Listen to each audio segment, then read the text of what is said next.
Assalamualaikum warahmatullahi wabarakatuh.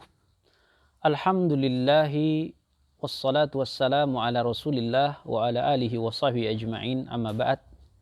Kaum muslimin dan muslimat yang dimuliakan oleh Allah subhanahu wa ta'ala, fitrah manusia akan menerima keberadaan Allah subhanahu wa ta'ala, karena keyakinan terhadap keesaan Allah subhanahu wa ta'ala bisa diterima secara fitrah manusia atau secara aksiomatis, yaitu menerima sebuah kebenaran meskipun tanpa adanya sebuah pembuktian.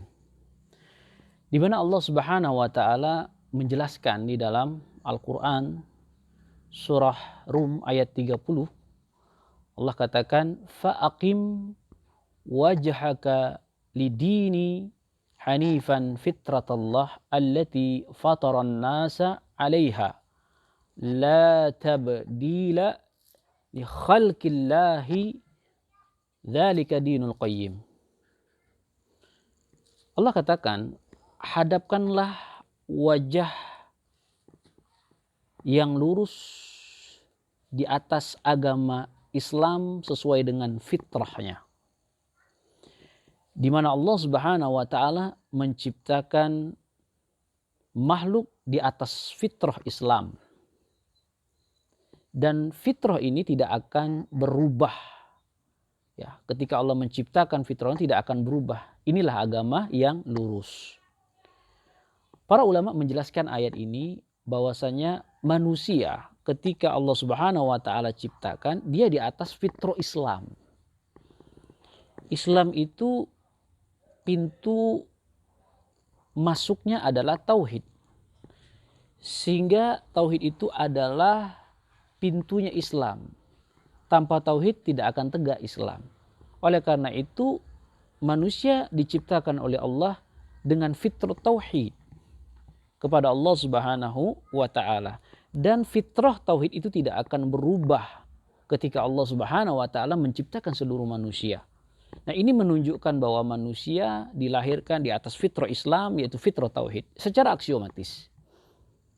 Kemudian bukti yang lain dapat kita lihat di dalam surah Al-A'raf ayat 172. Allah subhanahu wa ta'ala berfirman, wa idh akhadha rabbuka min bani adama wa min zuhurihim dzurriyyatahum wa ashhadahum ala anfusihim alastu birabbikum qalu bala syahidna. Ingatlah, kata Allah subhanahu wa ta'ala, ketika Rob kalian mengeluarkan dari sulbi tulang belakang manusia, yaitu lahirlah keturunan Adam dan keturunan-keturunan mereka yang lainnya. Ya. Nah, pada saat itu Allah subhanahu wa ta'ala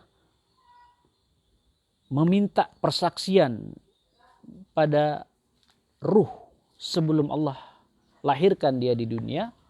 Allah katakan, alastu birabbikum, apakah aku Robnya kalian wahai manusia? Ini Allah sebutkan pada kaum, yaitu di alam ruh. Ya. Maka mereka menjawab, qalu bala syahidna, benar ya Allah, dan kami mempersaksikan engkau adalah Rob kami. Jelas ayat ini mengatakan bahwa manusia di alam ruh sebelum Allah lahirkan di dunia, Allah sudah minta persaksian mereka. Bukankah aku, kata Allah, Robnya kalian?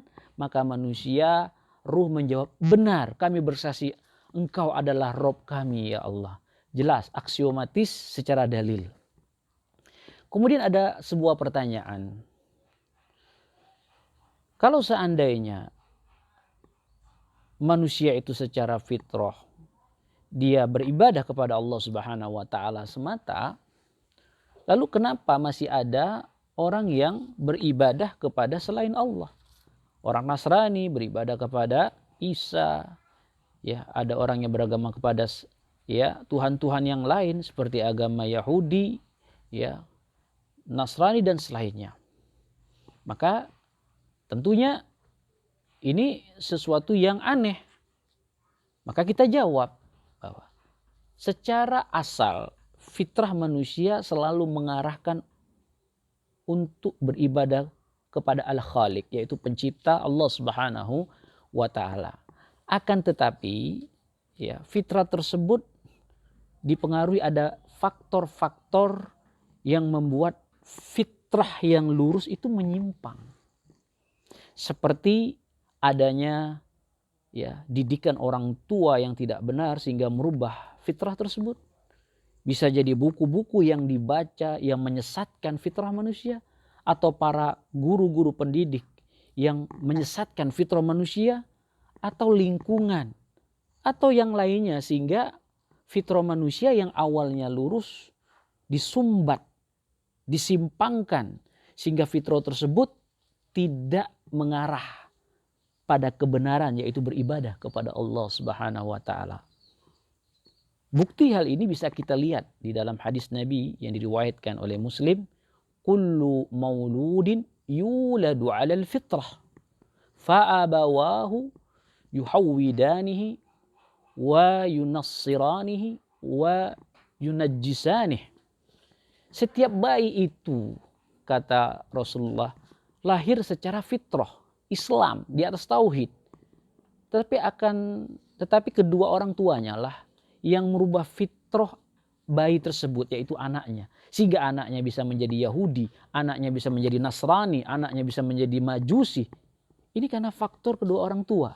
Maka jelas salah satu faktor yang merubah fitrah anak yang awalnya di alam ruh mereka harus beribadah kepada Allah, dan mereka sudah bersaksi ketika lahir dirubah dengan orang tua, sehingga fitrah yang asalnya benar rusak, menyimpang dari beribadah kepada Allah, beribadah kepada selain Allah. Jadilah anaknya Yahudi, Nasrani, ya, Konghucu.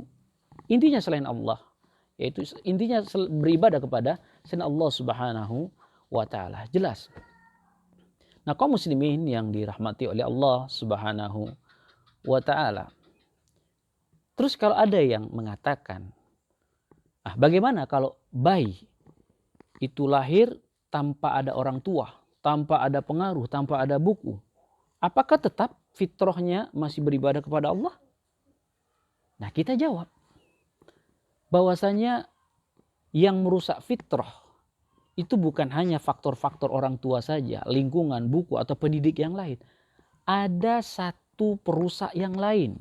Walaupun bayi itu tersendiri tidak diganggu yang lain, ada yang namanya ya syaitan dari kalangan jin, yang mereka bisa merusak fitrah manusia dengan godaannya.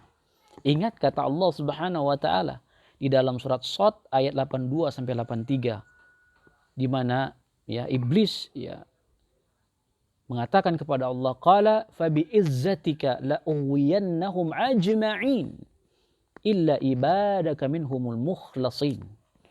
Ya Allah, kata iblis, aku demi zatmu, demi kemuliaanmu ya Allah, aku akan sesatkan semua manusia, semuanya, kecuali di antara hambamu mukhlasin, yang ikhlas, yang bertauhid kepada Allah Subhanahu wa ta'ala. Jelas. Ya. Kemudian hadis Nabi SAW, inna syaitan yajri minal insan majrad dam